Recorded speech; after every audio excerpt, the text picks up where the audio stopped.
दुर्गंध पसंद करते हैं, इसीलिए गौशाला बना रहे हैं। हम सुगंध पसंद कर रहे थे, इसलिए इत्र पार्क बना रहे थे।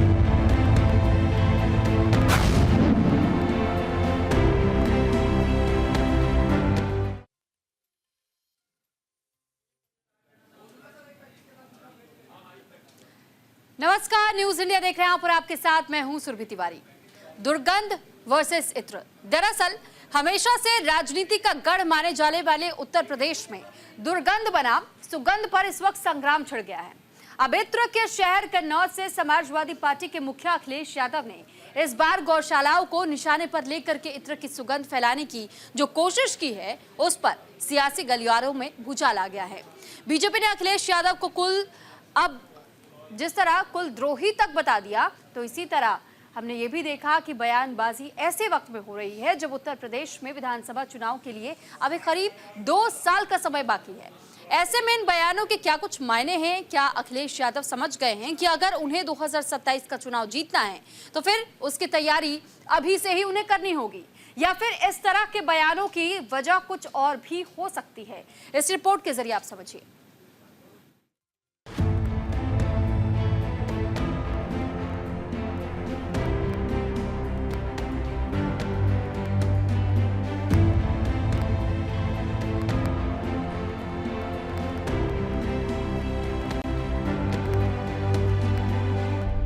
दुर्गंध पसंद करते हैं, इसीलिए गौशाला बना रहे हैं। हम सुगंध पसंद कर रहे थे, इसलिए इत्र पार्क बना रहे थे। समाजवाद के विचारों पर चलने वाली समाजवादी पार्टी अब अपने पद से भटकती हुई नजर आ रही है। इत्र के शहर कन्नौज में पहुंचकर अखिलेश यादव ने जो बयान दिया, उसने सीधे समाजवादी पार्टी के विचारों पर ही बड़ा प्रश्न चिन्ह खड़ा कर दिया। उनका यह बयान भले ही सियासी हो, लेकिन बीजेपी उनके इस बयान को सनातन विरोधी बता रही है, जिससे सियासी गलियारों में बड़ा विवाद खड़ा हो गया है। ऐसे में सवाल ये है कि हमेशा सोच समझकर बोलने वाले अखिलेश यादव अचानक इस तरह के बयान क्यों देने लगे हैं? पहले आप अखिलेश यादव का पूरा बयान सुनिए, जिस पर आखिर बवाल मचा है। हम लोग डॉक्टर भीमराव जी के, अम्बेडकर जी के रास्ते पे चलते हैं। नेताजी ने जो रास्ता दिखाया, उस रास्ते पे चल रहे हैं। जनरेशन मिस जी ने हम लोगों को जो सिखा के गए हैं, उस रास्ते पे चल रहे हैं हम लोग। तो समाजवादी लोग हैं, विकास खुशहाली चाहते हैं। कन्नौज में रहकर के हम लोगों ने भाईचारे की सुगंध दी है। ये जो भारतीय जनता पार्टी के लोग हैं, इनकी नफरत की दुर्गंध है। मैं तो कन्नौज के सुगंध वाले लोगों से कहूंगा, ये भारतीय जनता पार्टी की दुर्गंध को हटाएं। अभी तो थोड़ी हटाई है, अगली बार और हटा दो, जिससे कि कन्नौज का विकास रुका हुआ आगे बढ़ जाए। आप बताइए, दुर्गंध पसंद करते हैं, इसीलिए गौशाला बना रहे हैं। हम सुगंध पसंद कर रहे थे, इसलिए इत्र पार्क बना रहे थे। बताइए, ये सांड पकड़ रही है सरकार के नहीं पकड़ रही है? आप खुद जानते होंगे। नहीं पकड़ रही है, उसका भी पैसा खा जा रहे हैं। तो इसलिए हम लोग सुगंध पसंद करने वाले लोग हैं, इसलिए परफ्यूम पार्क बना रहे हैं। जहां अखिलेश बाबू को, अखिलेश जी को, इतने बड़े नेता को, पूर्व मुख्यमंत्री को दुर्गंध लगती है, वहीं से भूसी भोजन से खा के रवि किशन बड़े हुए। उसी गोबर से हमारी माँ चूल्हा जलाती थी, वही हमारे हवन में, मेरे पिताजी पुजारी थे, वही हवन में इस्तेमाल होता था, वही गोबर मेडिसिन की तरह हमारे यहाँ देखा जाता है। वहां उनको हिंदुओं में दुर्गंध दिखाई देती है। ये सुन के व्यक्तित्व को बड़ा दुख हुआ। असल में अखिलेश यादव कन्नौज में गौशाला बनाए जाने का विरोध कर रहे हैं। उनका कहना है कि कन्नौज में इत्र पार्क बनाना जाना चाहिए, ना कि गौशाला। यही उनके पूरे बयान का सारांश है। गौशाला को दुर्गंध वाली जगह बताने पर बीजेपी बुरी तरह से भड़क गई है, जिसे लेकर अब बीजेपी नेताओं ने अखिलेश पर पलटवार करना भी शुरू कर दिया है। अखिलेश यादव जैसे लोग वोट के खातिर कुछ भी कर सकते हैं। जरूरत पड़े तो नमाज तो पढ़ना शुरू ही कर दिया है। जिस गाय को हिंदू पूजता है, उनको दुर्गंध आता है। इससे बड़ा दुर्भाग्य और क्या होगा? उन्हें वोट की आस्था है, उन्हें धर्म की आस्था नहीं। मैंने लखनऊ में कान्हा ओपन प्रोजेक्ट बनाया था, और उसके बाद आदरणीय मुलायम सिंह जी मुख्यमंत्री बने थे। तो जब वहां देखने गए तो उन्होंने फोन करके मुझसे बधाई देते हुए कहा कि बहुत अच्छा किया, गौशाला बना दिया। सड़क पे ये बेसहारा पशु टहलते थे। आज मुख्यमंत्री जी ने उत्तर प्रदेश के हर जिले में गौशाला बना दिया। ये तो साधुवाद की बात है। आपको बधाई देनी चाहिए थी मुख्यमंत्री जी को कि जो आपके समय में जो गाय गोवंश टहलता था उसको लोग काट देते थे, उसका मांस का व्यापार आम बात हो गई थी, वो योगी जी ने बंद कर दिया। तो गौशालों में आप दुर्गंध और सुगंध क्यों तलाश रहे हो? गौशाला में सनातन की आस्था को तलाशो। ये गौ माता है, इनको माता कहा जाता है और माँ पर टिप्पणी नहीं की जाती है। गौशाला पर सवाल खड़ा करते ही बीजेपी ने अखिलेश यादव के खिलाफ भी मोर्चा खोल दिया है। अखिलेश यादव पर चौतरफा हमला होते देख उनके सहयोगी दलों के नेता भी बचाव में उतर आए। कोई दुर्गंध नहीं पड़ता है, गौ हमारी माता है और गौ पालने वाले हम लोग हैं।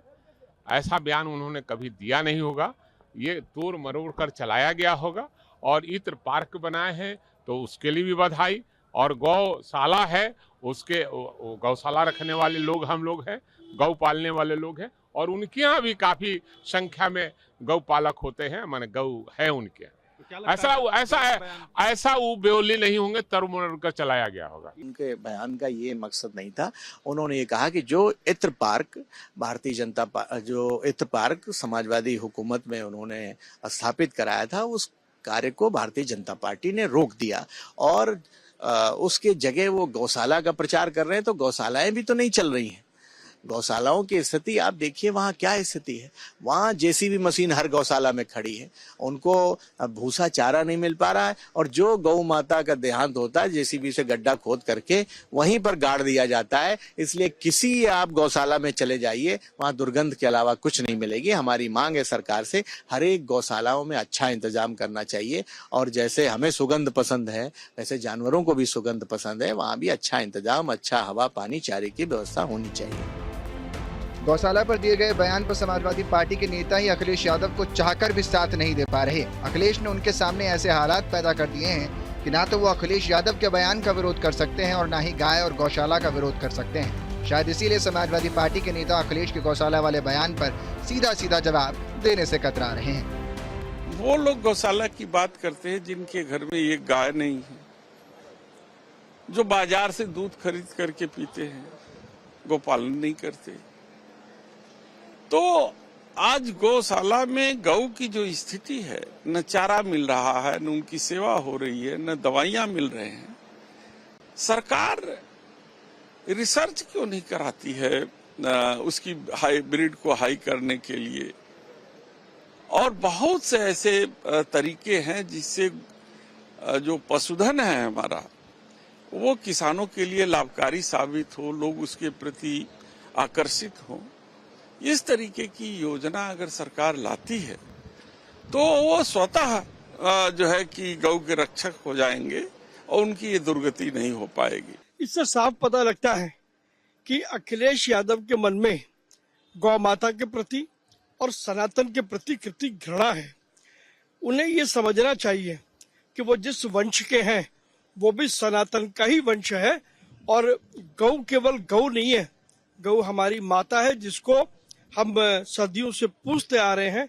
गौ हमारी संस्कृति और सभ्यता की परिचायक है। कम से कम अखिलेश यादव को गौ माता के विषय में कुछ भी कहने से पहले सोचना चाहिए। लेकिन कुछ बीजेपी नेता उन्हें कुलद्रोही बताकर पलटवार कर रहे हैं। ऐसे में अखिलेश यादव ने जो सियासी तीर कन्नौज से बीजेपी पर छोड़ा था वो अब उनके लिए ही मुसीबत बन गया है। देश भर में बीजेपी नेता अखिलेश यादव पर निशाना साध रहे हैं। कुल कपूत गति सोए, बारे उजियारो करे, बढ़े अंधेरो होए। दीपक जब जलता है तो उजियारा करता है, लेकिन जैसे जैसे बढ़ता है वो अंधेरा फेंकता है। उसी तरह की गति जो है श्रीमान अखिलेश यादव की है। गौ पालक कुल में जन्मने के बावजूद श्रीमान अखिलेश यादव को गौशाला से दुर्गंध आ रही है।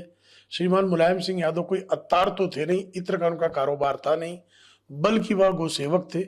ऐसे गोपालक समाज में जन्मने के बावजूद जिस तरह से गौशाला से दुर्गंध की बात अखिलेश यादव ने की, उन्होंने कुलद्रोह किया है, कुल को कलंकित करने का कुकर्म किया है। उनको उनका कुल क्षमा नहीं करेगा। लगता है कि अखिलेश यादव ने इत्र के जरिए जो दाव भारतीय जनता पार्टी पर चला वो उन्हीं पर भारी पड़ गया है। ऐसे में गौर करने वाली बात ये होगी कि अब अखिलेश यादव अपना कौन सा ब्रह्मास्त्र चला दे। न्यूज़ इंडिया के लिए संजीव कुमार की रिपोर्ट।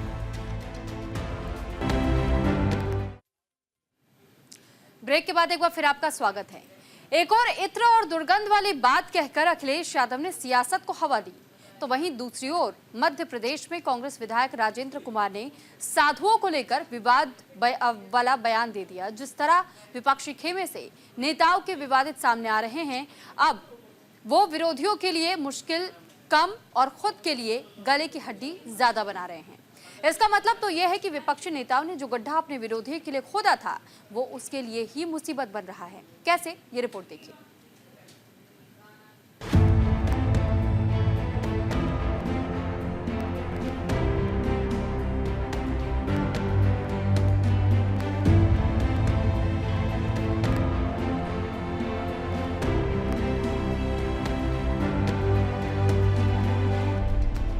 बिहार विधानसभा चुनाव की तैयारियों के बीच अखिलेश यादव ने दुर्गंध बनाम सुगंध वाला जो राग छेड़कर राजनीतिक गलियारों में हलचल बढ़ा दी है। इसके पीछे राज क्या है? आखिर अखिलेश यादव को इस तरह का बयान देने की जरूरत भी क्यों पड़ी? नाप तोलकर बोलने वाले अखिलेश यादव ने इत्र की तुलना गौशाला की दुर्गंध से कर कौन सा चुनावी हित साधा है? वो सवाल है जिनको लेकर सियासी गलियारों में चर्चा हो रही है। कहीं ऐसा तो नहीं है कि अखिलेश यादव ने इत्र की सुगंध में यूपी की गद्दी तक पहुंचने का रास्ता तलाश लिया है? इसे बीजेपी समझ नहीं पा रही। अगर ऐसा है तो ये बीजेपी के लिए खतरे की घंटी हो सकती है। लेकिन ये सभी जानते हैं कि बीजेपी को इत्र वाली सियासत कर हरा पाना मुश्किल ही नहीं, नामुमकिन। ये सारी पार्टियां सनातन के विरोध में आवाज उठाती रहती है और सनातन के विरोध में काम भी करते रहती है। अभी आपने हाल फिलहाल में देखा होगा कि समाजवादी पार्टी के मुखिया अखिलेश यादव जी ने एक बहुत ही भड़काऊ बयान दिया है। उन्होंने कहा है कि भारतीय जनता पार्टी को दुर्गंध पसंद है, इसलिए भारतीय जनता पार्टी गौशाला का निर्माण करा रही है, और समाजवादी पार्टी को सुगंध पसंद है, इसलिए हम इत्र बनाते हैं। ऐसा नहीं है कि सिर्फ समाजवादी पार्टी के नेता ही इस तरह के बयान दे रहे हैं। यूपी के साथ साथ मध्य प्रदेश में भी एक बयान सामने आया है। ये बयान कांग्रेस नेता का है, जिन्होंने साधु संतों को ही बीजेपी का सांड बताकर नया विवाद छेड़ दिया है। मध्य प्रदेश के पूर्व विधानसभा अध्यक्ष और कांग्रेस के विधायक राजेंद्र कुमार सिंह ने कार्यक्रम में बीजेपी को घेरने की कोशिश में साधु संतों के खिलाफ ही बिगड़े बोल दिए हैं। उन्होंने महाकुंभ पर साधु संतों, महामंडलेश्वरों पर बीजेपी का प्रचार का आरोप लगा। ये बयान सामने आने के बाद बीजेपी ने फौरन मोर्चा संभाला और कड़ी प्रतिक्रिया भी दी। श्यामा प्रसाद मुखर्जी और उनके जो अधिष्ठाता थे, उन्होंने जो बीज बोया था हिंदू राष्ट्र बनाने का, धर्म के नाम पर भारत की पहचान बनाने की, वो आज बीज पनप कर पौधा बन गया और वृक्ष बन रहा है।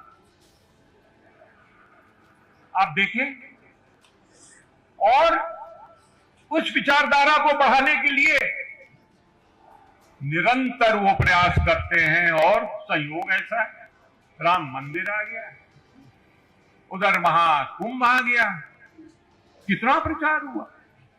मैंने तो गणित लगाई, 10-12 करोड़ से ज्यादा लोग नहीं गए। मैं विज्ञान का विद्यार्थी हूं, इंजीनियर हूं, ये 60 करोड़ व्हाट्सएप यूनिवर्सिटी ने भर दिया लोगों के दिमाग में। और फिर इन्होंने साधु सन्यासी जो है, बाबा बैरागी,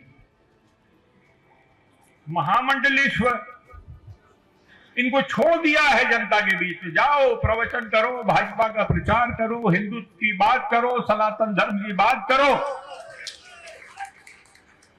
और ये सांड चर रहे हैं दूसरों का। मध्य प्रदेश में आपने सुना होगा, राजेंद्र प्रसाद सिंह जो विधानसभा के अध्यक्ष थे, वर्तमान में एमएलए हैं कांग्रेस पार्टी से, उन्होंने कहा है कि ये भारतीय जनता पार्टी ने साधु संतों और महामंडलेश्वर के रूप में सांड छोड़ रखे हैं, छुट्टल सांड छोड़ रखे हैं, ताकि ये सांड घुस घुस के सनातन को फैलाएं और दूसरे के खेतों को, अर्थात दूसरे धर्मों के खेतों को चर जाएं। एक तरफ अखिलेश यादव जी को गौ माता में दुर्गंध नजर आता है, और वहीं राहुल गांधी जी के साथी कांग्रेस पार्टी के विधायक को साधु संतों में सांड नजर आता है, जो सांड जाके छुट्टल रूप से घूम करके दूसरे धर्मों पर आघात कर रहे हैं। वहीं कांग्रेस पार्टी के उसी विधायक ने कुंभ के विरोध में भी कहा है। ये स्पष्ट रूप से दिखाता है कि इन लोगों को सनातन से लगाव नहीं है, सनातन विरोधी है। और मैं तो कहूंगा, अगर हिंदुस्तान में रह के सनातन से विरोध करते हो, हिंदुस्तान से रह के सनातन से आपको दुर्गंध आती है, हिंदुस्तान में रह के गौ माता से आपको दुर्गंध आती है, हिंदुस्तान में रहकर साधु संत को आप अगर सांड छुट्टल सांड कहते हो तो हिंदुस्तान में राजनीति बंद कर देनी चाहिए। इन बयानों के सामने आने के बाद बीजेपी नेता कांग्रेस और समाजवादी पार्टी को एक ही थाली के चट्टे बट्टे बता रही है। भाजपा साधु संतों की पूजा करती है क्योंकि वो वंदनीय है, पूजनीय है, उनके पास वो ज्ञान है, और जब चुनाव के वक्त जरूरत पड़ती है तो विपक्षी पार्टी के लोग भी मंदिरों में और साधु संतों के पास में जाते हैं। तो लिहाजा जो बात वो कह रहे हैं उससे साफ जाहिर होता है कि उनमें हताशा और निराशा कितनी भरी हुई है, क्योंकि वो अपनी राजनीतिक जमीन बहुत बुरी तरीके से खो चुके हैं। कृष्ण जी के भक्त होने का, यदुवंशी होने का दावा भी अक्सर करते हैं। कृष्ण जी तो स्वयं गोपालक थे, गोपाल कहते हैं हम उन्हें।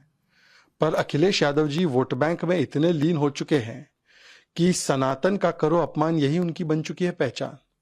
कहते हैं कि गौ और गौशाला से दुर्गंध आती है और इसलिए हम इत्र का धंधा करते हैं क्योंकि इत्र में खुशबू आती है।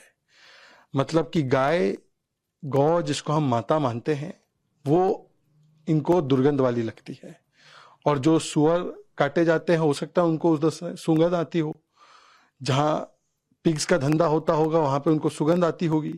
वोट बैंक की राजनीति में कितने स्तर पर उतरेंगे कि कभी मठाधीश को माफिया बोल देंगे, कभी कांग्रेस का भी एक नेता है जिन्होंने साधु संतों को सांड बोला है, कभी बोलेंगे कि महाकुंभ जो है वहां पे मरने कौन जाएगा, महाकुंभ में गंदगी है, रामचरितमानस पर टिप्पणी, राम मंदिर को बेकार, सनातन समाप्त। तो इनके पूरे अलायंस का और इनकी पार्टी का एजेंडा है कि सनातन को दो गाली ताकि मिले वोट बैंक की ताली।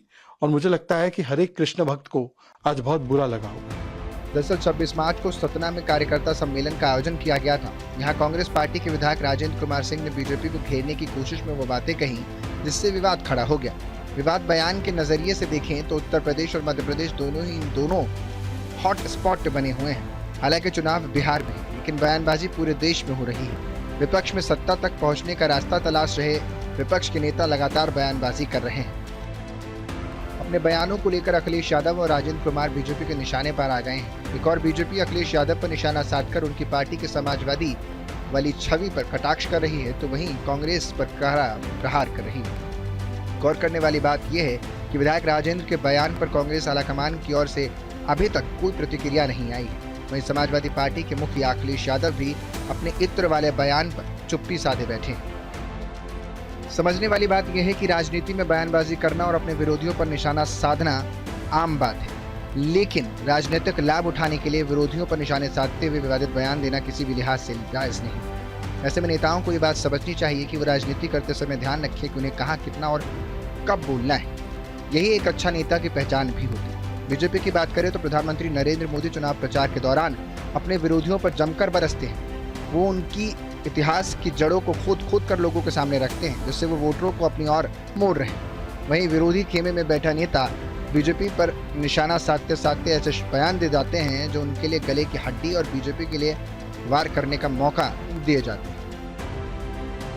ऐसे में विपक्ष के नेताओं को समझने वाली बात यह है कि चुनाव जीतने के लिए वोटरों को अपने साथ जोड़ने की जरूरत है, तभी वो अपनी खोई हुई जमीन को वापस पा पाएंगे। लेकिन वो विवाद बयान देकर उल्टा अपने विरोधियों को ही ताकत दे देते हैं, जिसका नतीजा वो फिर से जीत से दूर हो जाते हैं। यही विपक्षी नेताओं के लिए सबसे बड़ी मुश्किल भी बन जाती है। अखिलेश यादव और राजेंद्र कुमार सिंह के बयान इसके जीते जागते उदाहरण भी हैं और सीख भी। हमारे साथ बात करने के लिए बीजेपी के राष्ट्रीय प्रवक्ता प्रेम शुक्ला साहब हैं। सर, अखिलेश यादव ने बोला है कि आपको मतलब बीजेपी को दुर्गंध पसंद है इसलिए गौशाला बना रहे हैं, और हम इत्र पसंद है, सुगंध पसंद है, इत्र पार्क बना रहे हैं। ये कैसे लोग कुलद्रोही होते हैं, इसका प्रमाण स्वयं अखिलेश यादव ने दे दिया है। अखिलेश यादव के पिता मुलायम सिंह यादव और उनकी तमाम पीढ़ियां वो गौ पालन के व्यवसाय में संलग्न रही हैं, और अखिलेश यादव को गौशाला में दुर्गंध आ रही है। मुलायम सिंह यादव अत्तार नहीं थे बल्कि गौपालक थे। तो इस तरह के कुलबोरन, कुलद्रोही किसी और के कुल में न जन्मे, ये मुलायम सिंह यादव भी जहां कहीं होंगे वहां से विचार कर रहे होंगे। सर, इसी बीच एक मसला ये भी है कि सड़क पर नमाज को लेकर लगातार विरोध हो रहा है, इस पर आप कैसे देखते हैं? सड़क पर नमाज का विरोध होना ही चाहिए। सड़कें नमाज पढ़ने के लिए हैं भाई, नमाज पढ़ने के लिए मस्जिद है, ईदगाह है, वहाँ जाइए, सुकून से नमाज पढ़िए। इसमें जो है नमाजवादी पार्टी के उकसावे में कोई मुसलमान ना आए, अपनी नमाज अच्छे से जो है वो मस्जिद और ईदगाह में पढ़े। आखिरी सवाल मेरा सर है, विपक्ष आप लोग को आरोप लगा रहा है कि आप बेमतलब का मसला बना रहे हैं सर। कौन सा मसला बेमतलब का है? सड़क परिवहन के लिए कि नमाज पढ़ने के लिए है? रेलवे पटरियां रेलवे चलने के लिए कि नमाज पढ़ने के लिए है? पार्क खेलने के लिए कि नमाज पढ़ने के लिए है? मैदान खेलने के लिए कि नमाज पढ़ने के लिए? जो स्थान जिस चीज के लिए नियत है वहां वही काम होना चाहिए। बहुत शुक्रिया सर हमसे बात करने के लिए। कैमरामैन भूषण के साथ आनंद कुमार सिंह, न्यूज इंडिया, दिल्ली। और इसी के साथ फिलहाल इस बुलेटिन में इतना ही। नमस्कार। दुर्गंध पसंद करते हैं इसीलिए गौशाला बना रहे हैं, हम सुगंध पसंद कर रहे थे इसलिए इत्र पार्क बना रहे थे।